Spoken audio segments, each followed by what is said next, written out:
नमस्कार, बखबर में आपका स्वागत है। मैं हूं राघवेंद्र सिंह। बखबर में आज हम बात करने आ रहे हैं राजनीतिक असंतोष के बारे में।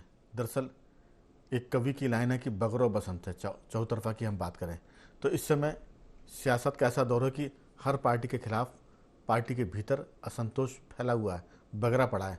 आज हम बात कर रहे हैं मध्य प्रदेश कांग्रेस और मध्य प्रदेश भाजपा के बारे में। दरअसल कांग्रेस के जिला डिंडोरी के पूर्व अध्यक्ष ने मध्य प्रदेश कांग्रेस के अध्यक्ष कमलनाथ के खिलाफ संगीन आरोप लगाए हैं और उन्होंने कहा है कि उन्हें और उनके परिवार को जान का खतरा भी है। दूसरी बात यह कि इसके पहले भी प्रदेश भाजपा अध्यक्ष के खिलाफ इस तरह के आरोप लग चुके हैं। आज हम इसलिए बात कर रहे हैं क्योंकि 4 महीने बाद मध्य प्रदेश में चुनाव है। पार्टियां अपने असंतुष्टों को संभाल रही हैं, उनको संतुष्ट कर रही हैं और ऐसे में असंतोष की अगर हवा बहने लग जाए तो आप इसे क्या कहेंगे? क्या ये उन कार्यकर्ताओं का एक तरह से गुबार है जो 5 साल तक नहीं फूटता है? क्योंकि 5 साल तक पार्टियां पूछती नहीं उनको और जैसे जब चुनाव आते हैं तो हर पार्टी उनके साथ बातचीत भी करती है और उनकी बातों को मानती भी है और बहुत सारी शिकायतों को सुनकर वो अपनी गलतियों को भी स्वीकार करती है। आज हम इसी पर बात करेंगे कि सब और बगरा है असंतोष, फैला है असंतोष। इस पर चर्चा करने के लिए हमारे साथ जुड़े हैं स्टूडियो हमारे वरिष्ठ पत्रकार साथी योगीराज योगेश जी। स्काइप पर हमारे साथ जुड़ेंगे वरिष्ठ पत्रकार साथी संदीप पौराणिक जी और टेलीफोन लाइन पर मध्य प्रदेश के वरिष्ठ पत्रकारों में शामिल श्री रघुवर दयाल गोहिया जी। आप तीनों का बहुत बहुत स्वागत है। चर्चा की शुरुआत संदीप जी आपसे करना चाहते हैं।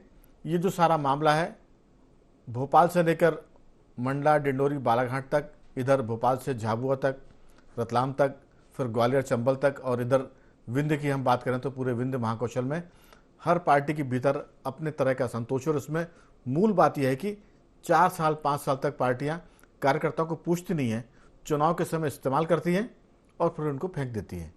अभी जो बात चर्चा की वजह यह है कि कुछ दिनों पहले मध्य प्रदेश भाजपा के अध्यक्ष विष्णुदत्त शर्मा पर जौलपुर के एक पूर्व विधायक ने, जो पूर्व मंत्री भी रहे हैं, उन्होंने आरोप लगाए थे बहुत संगीन और कहा था कि जान का खतरा है। कुछ इसी किस्म का आरोप लगा है मध्य प्रदेश कांग्रेस के अध्यक्ष कमलनाथ पर। डिंडोरी के पूर्व जिलाध्यक्ष ने कहा है कि वीरेंद्र बिहारी शुक्ला ने कहा है कि उनके परिवार को और उन्हें खुद कमलनाथ जैसे खतरा है।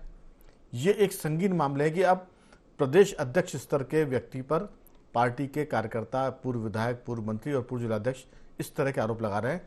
ये असंतोष की जो बयार बह रही है वो चुनाव को देखते हुए बह रही है या लगता है कि सच में पार्टी के नेता इतनी उपेक्षा करते हैं अपने कार्यकर्ताओं की कि वो चुनाव के समय सब कुछ ब्याज समेत वसूलना चाहते हैं या पूरा करना चाहते हैं? आपकी राय? देखिए राघवेंद्र जी, ये बात बिल्कुल सही है कि हर राजनेता का या हर कार्यकर्ता की अपनी एक महत्वाकांक्षा होती है। वो कुछ हासिल करना चाहता है।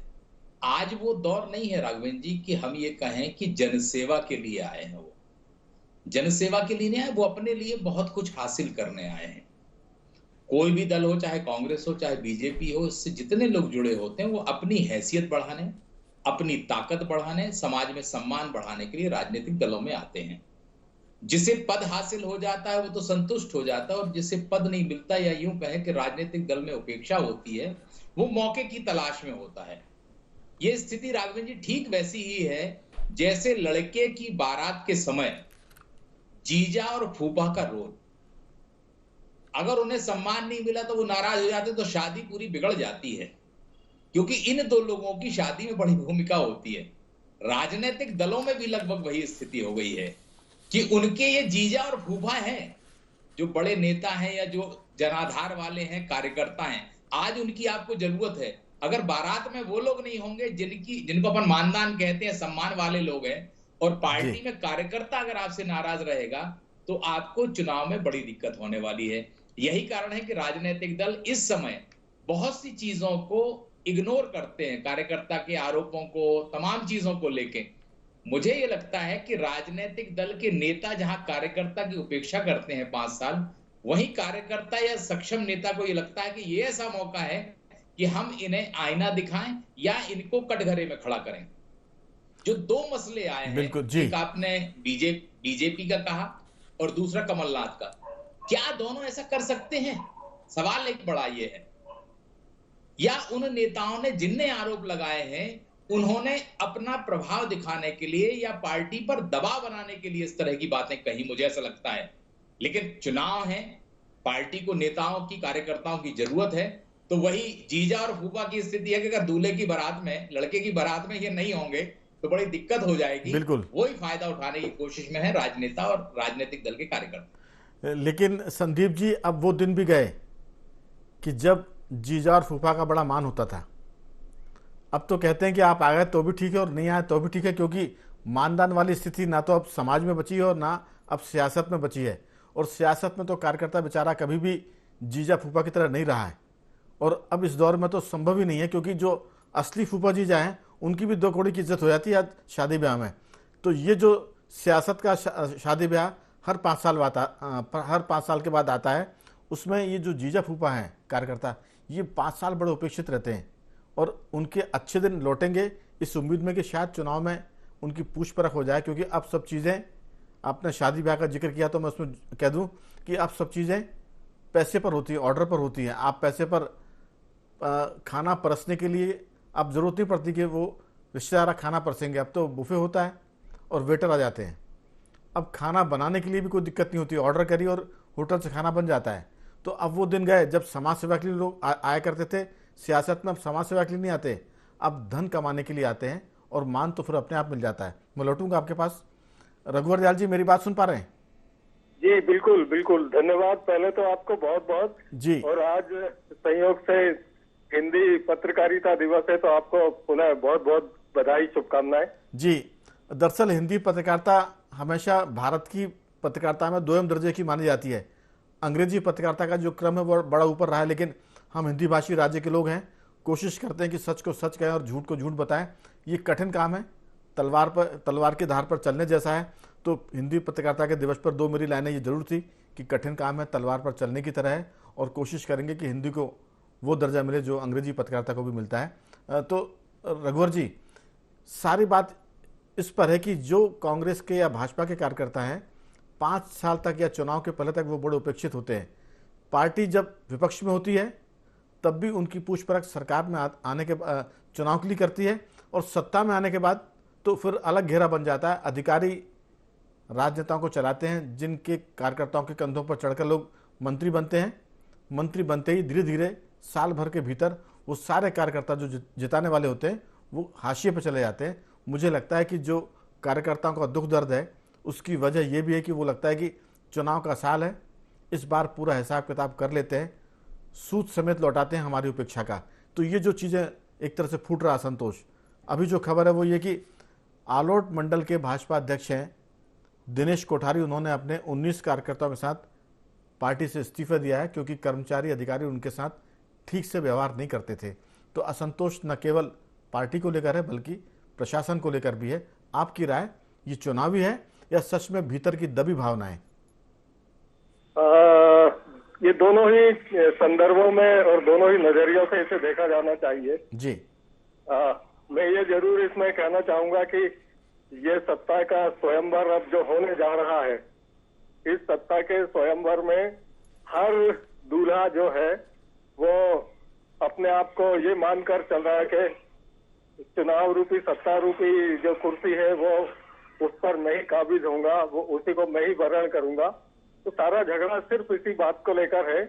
जैसा कि कमलनाथ जी पे आरोप लगा दिए गए आज, या जबलपुर में भारतीय जनता पार्टी के पूर्व मंत्री जी द्वारा पीडी शर्मा जी पर भारतीय जनता पार्टी के प्रदेश अध्यक्ष जो आरोप लगा दिए गए, ये आरोप प्रत्यारोप की सत्यता और असत्यता तो एक तरफ है, इसे हम सभी राजनीतिक दलों में प्रेशर पॉलिटिक्स के रूप में देख सकते हैं। और ये कैन प्रकरण, मुझे ही टिकट चाहिए, मैं ही चुनाव लड़ूंगा, स्थिति ये आ गई है। आप भी जानते होंगे, पत्रकारिता के क्षेत्र में आप काफी लंबे अरसे से हैं, कई दशक आपको हो गए हैं, कि स्थानीय निकाय के चुनावों की अगर हम बात करें तो एक दौर ऐसा था कि पार्षद के टिकट की बात तो दूर है, व्यक्ति चुनाव लड़ना नहीं चाहता था और ये कहता था कि किसी और को दे दो, अच्छे व्यक्ति को दे दो। अब तो ये हो गया है कि चुनाव मैं ही लड़ूंगा चाहे कुछ भी हो जाए जी। और आप ये भी देखते हैं कि टिकट प्राप्ति के लिए साम दाम दंड भेद हर चीज की आवश्यकता है। बजाय समाज सेवा के। समाज सेवा तो तभी हो जाती है जब व्यक्ति पद पे आ जाता है तो बड़ा समाज सेवी हो जाता है। टिकट प्राप्ति के लिए धन होना चाहिए, बल होना चाहिए, चाहे जनता उसके साथ हो या न हो। तो ये जो गिरावट आई है ये सभी राजनीतिक दलों में आई है। और अभी चूंकि चुनाव नजदीक है इसलिए खास तौर से सत्तारूढ़ दल और विपक्षी कांग्रेस पार्टी, इन दोनों में जो अपन कहें बगावत या भगदड़ की जो स्थितियां बन रही हैं उसके मूल में सिर्फ एक ही मुद्दा चल रहा है जी। और वो है टिकट प्राप्ति का। इसके अलावा कोई विशेष मामला नहीं है, जनता से किसी को कोई लेना देना नहीं है। आप देखिए ब्यूरोक्रेट निरंकुश हो चुके हैं। कार्यकर्ताओं की तो बात छोड़ दीजिए, पार्टी के पदाधिकारियों की बात छोड़ दीजिए। मैंने आपको एक बार पिछले उसमें बताया भी था जी कि विधायकों की अधिकारी नहीं सुन रहे हैं और मंत्री जो है विधायकों की नहीं सुन रहे हैं। तो कहीं ना कहीं हम ये देखेंगे कि सत्ता और माननीय विधायक कार्यकर्ताओं की नहीं सुनते हैं, पूरा क्रम है। बिल्कुल जी बिल्कुल। विधायक कार्यकर्ताओं की नहीं सुन रहे और कार्यकर्ता जनता के बीच में कैसे जाएं? तो ये एक बड़ी अजीब ऊहापोह की स्थिति बन चुकी है। बिल्कुल। और कहीं ना कहीं पार्टियों को इस मामले में गंभीरता से सोचना पड़ेगा। और मेरी ऐसी मान्यता है कि ये विद्रोह या विवाद या जो प्रेशर पॉलिटिक्स है, अब इसका हल, हम मध्य प्रदेश की बात कर रहे हैं तो वो मध्य प्रदेश के नेताओं के पास कम है। उनका जो कुछ भी निदान जैसा भी होगा उसकी सारी कमान जो है मैं समझता हूँ वो दिल्ली से ही अब नियंत्रित होगी। बिल्कुल। चलिए, मैं हालांकि जनता भी इसमें भूमिका निभाएगी कि दिल्ली तो अपनी जगह है लेकिन जनता भी कई बार फैसले करती है और वो सही व्यक्ति को चुनकर भेजती है और वो पूरा हिसाब करती है। जैसे कार्यकर्ता सूद समेत लौटाते हैं वैसे जनता भी सूद समेत लौटाती है। योगीराज जी, दरअसल जन सेवा और समाज सेवा पहले कभी हुआ करती थी, अब ये कागजों में है। पार्टी में जब आते तो वो धन सेवा भी होती है और उसके साथ साथ वो एक तरह से सत्ता की सेवा भी होती है। अब तो ये भी सुनने में आता है कि अब टिकट बिकने लगे हैं। पहले वो इक्का दुक्का होते थे, फिर वो नगर निगम नगर पालिकाओं के पार्षद तक के टिकट बिकने की खबरें आई और विधायकों के प्रत्याशी भी टिकट बिकते हैं। ये अफवाह है। हम तो ये कहते हैं कि लोकतंत्र में काश ये खबरें झूठी निकले जो हम जिन पर बात कर रहे हैं। लेकिन सीधी सी बात है कि असंतोष का जो गुबार है वो एक दिन का नहीं है। पार्टियां इलेक्शन लड़ती है, प्रत्याशी कार्यकर्ता से काम करवाते हैं, वो बेचारे काम करते हैं। उसमें से जो काम करने वाले होते हैं वो चुनाव जिताकर अपने लोगों को ऊपर भेज देते हैं और फिर अपने काम में लग जाते हैं। लेकिन जो चतुर कार्यकर्ता होते हैं फिर वो विधायक और मंत्री के आसपास घेरा बनाते हैं और कुछ दिन तक अपने काम करवाते हैं और बाद में अधिकारियों के घेरे के बाद वो भी कार्यकर्ता, चतुर चालाक कार्यकर्ता भी उससे अलग हट जाते हैं। ये एक सिस्टम की हम बात कर रहे हैं। लेकिन इस पूरे सिस्टम के चलते जो कार्यकर्ता है, जिसे प्रेशर पॉलिटिक्स की बात कर लें, क्योंकि वो कहता है कि अब हमारा दाव है, क्योंकि 5 साल बाद ये फिर नहीं आएंगे। अभी 15-20 दिन जरूर ये हमारी खुशामद करेंगे और 15-20 दिन कार्यकर्ताओं के भी अच्छे दिन आ जाएंगे। 2-4-5 दिन जनता के दिन भी अच्छे आते हैं, उनको चीज़ें मिल जाती हैं, पीने को मिल जाता है, खाने को मिल जाता है। तो सीधी सी बात है कि सब तरफ असंतोष है। बीजेपी हो, कांग्रेस हो, उसमें एक लाइन और जोड़ूंगा मैं कि ये जो असंतुष्ट हैं उनके लिए अब आम आदमी का प्लेटफॉर्म आ रहा है, आम आदमी पार्टी का। इसके पहले मध्य प्रदेश में समाजवादी पार्टी और बहुजन पार्टी का भी एक प्लेटफॉर्म था। तो विकल्प बढ़ गए हैं। अगर पार्टियों ने अपने असंतुष्टों को नहीं संभाला तो उनके पास भी रास्ता तय करने के मार्ग खुले हुए हैं। ये चीज़ें हैं, आपकी राय? देखिए राघवेंद्र जी, चूँकि चुनाव का ये मौसम शुरू हो गया है जी, तो इस तरह की बौछारें अब ज़्यादा पड़ेंगी। और है क्या कि चूँकि मामला यदि प्रदेश अध्यक्ष तक जाता है और प्रदेश अध्यक्ष पर आरोप लगते हैं, मतलब जिला अध्यक्ष पर और ब्लॉक अध्यक्ष पर यदि इस तरह के आरोप लगे हैं तो एक समझ में आता है। लेकिन जो समस्या सुलझाने के लिए बैठा हुआ है उसी पे यदि समस्या उलझाने के आरोप लगने लग जाए तो ये गंभीर चिंता का विषय है। और उन सज्जन ने जो डिंडोरी के हैं उन्होंने गृह मंत्री नरोत्तम मिश्रा से फ़ोन पर बात करके गुहार लगाई है कि आप मेरी सुरक्षा कीजिए। नहीं, उनने तो गुहार लगाई, उन्होंने अपने मम्मी पापा को तो भेजा उनके पास। तो इस बात से अंदाज़ लगा लिए कि मामला कितना संगीन है। और वहाँ से चल के यहाँ तक आए और सीधे सीधे वो आरोप लगा रहे हैं कि मेरी जान को खतरा है। और ऐसे ही जान की खतरा के आरोप जबलपुर से लगे प्रदेश अध्यक्ष बीजेपी के। तो क्या बीजेपी के प्रदेश अध्यक्ष और कांग्रेस के प्रदेश अध्यक्ष क्या इतने वो हैं कि लोगों को जान का खतरा हो गया इन प्रदेश अध्यक्षों से? तो ये प्रदेश अध्यक्ष की इमेज को लेकर बहुत बड़ा सवालिया निशान है कि आप ही के पार्टी के कार्यकर्ता या पदाधिकारी आप पर इतना बड़ा आरोप लगा दें कि मेरी जान का ही खतरा है, तो ये बहुत चिंता का विषय है। और महत्वपूर्ण बात यह है कि इस समय तो बीजेपी, चूँकि सत्ताधारी पक्ष में ऐसी बातें या ऐसी घटनाएं ज़्यादा देखने को मिलती हैं, विपक्ष में कम देखने को मिलती, क्योंकि वहाँ असंतोष सत्ता पक्ष की बजाय कम देखने को मिलता है। लेकिन यहाँ तो बराबरी का मुकाबला चल रहा है। बीजेपी में तो इस समय असंतुष्ट चरम पर है, लेकिन अब वो ऐसी घटनाएं यदि कांग्रेस में होंगी तो एक तरह से वो बैलेंस का मामला होता चला जा रहा है। और आप ये देखिए कि ये वो लोग हैं, मतलब प्रदेश अध्यक्ष वो होता है जो जिसके ऊपर पूरे प्रदेश का जिम्मा है, प्रदेश के कार्यकर्ताओं को संतुष्ट करने का जिम्मा है, पदाधिकारियों को संतुष्ट करने का जिम्मा है, एवं इसके अलावा जो भी असंतोष हो या जो भी तमाम तरह की बातें, सबका सॉल्यूशन तो प्रदेश अध्यक्ष के पास होता है। लेकिन यहाँ तो दोनों दलों के प्रदेश अध्यक्ष खुद समस्या बने हुए हैं, तो ये एक बहुत बड़ी चिंता की बात है दोनों पार्टियों के लिए। और आप इस बात में ये देखिए कि जो मामले पहले प्रदेश अध्यक्ष तक सुलझ जाते थे, अभी बीजेपी के जो आपने देखा होगा सागर को लेके मंत्री आमने सामने आए और वो इतना बड़ा मैटर हो गया कि प्रदेश अध्यक्ष तो एक तरफ रहेगा, वो सेंट्रल से वो मामला, वहाँ के 2 बड़े मिनिस्टर आए उस मामले को सुलझाने के लिए। तो ऐसे में ये लगता है कि प्रदेश अध्यक्ष क्या कर रहे हैं और इनकी कितनी हैसियत बची। तो ये बहुत बड़े सवाल हैं जो आने वाले चुनाव में यदि दोनों दलों ने इनको यदि सॉल्व नहीं किया तो मुझे ऐसा लगता है कि दोनों तरफ से भीतरघात होंगे और फिर वही परिणाम देखने को मिलेंगे जिसका इंतज़ार दोनों दल नहीं कर रहे हैं। लेकिन ये संभावना ऐसी बात की है कि भीतरघात की वजह से दोनों ही पार्टियों को नुकसान हो। बिल्कुल संदीप जी, दरअसल हम कार्यकर्ता पर फोकस करें कि अगर कार्यकर्ता या जिले का पदाधिकारी या कोई पूर्व विधायक, पूर्व मंत्री ये कहता है तो इसका मतलब कि मामला एक दिन का नहीं है, वो उपेक्षा, असंतोष लंबे समय का है और वो चुनाव के वक्त पर फूट रहा है। क्योंकि जब कुकर में बहुत प्रेशर बनेगा तो सीटी आवाज़ करती है, तो ये सीटियाँ भी आवाज़ कर रही हैं और नहीं संभाला गया तो फिर कुकर फट भी सकता है और फटने के फिर बहुत दुष्परिणाम होते हैं। उसमें जहाँ फटता है वो भी एक तरह से रक्त रंजित होगा और फिर उसके आसपास है वो भी कहीं ना कहीं चपेट में आएंगे। तो आपकी राय कि आखिर कार्यकर्ता करे तो क्या करे? अगर वो चुनाव के समय असंतोष जाहिर करता है तो प्रेशर पॉलिटिक्स के उस पर वो चीज़ें चस्पा होती है, अगर वो नहीं करता है तो फिर जो चतुर नेता है उनका इस्तेमाल करते हैं और चुनाव में इस्तेमाल करने के बाद उनको छोड़ देते हैं, फिर 5 साल वो जूतियाँ घिसते हैं, उनके चक्कर लगाते हैं। तो आखिर सियासत में ऐसा क्या करे कार्यकर्ता कि उसकी सुनवाई होती रहे और उसकी इज्जत भी बरकरार रहे?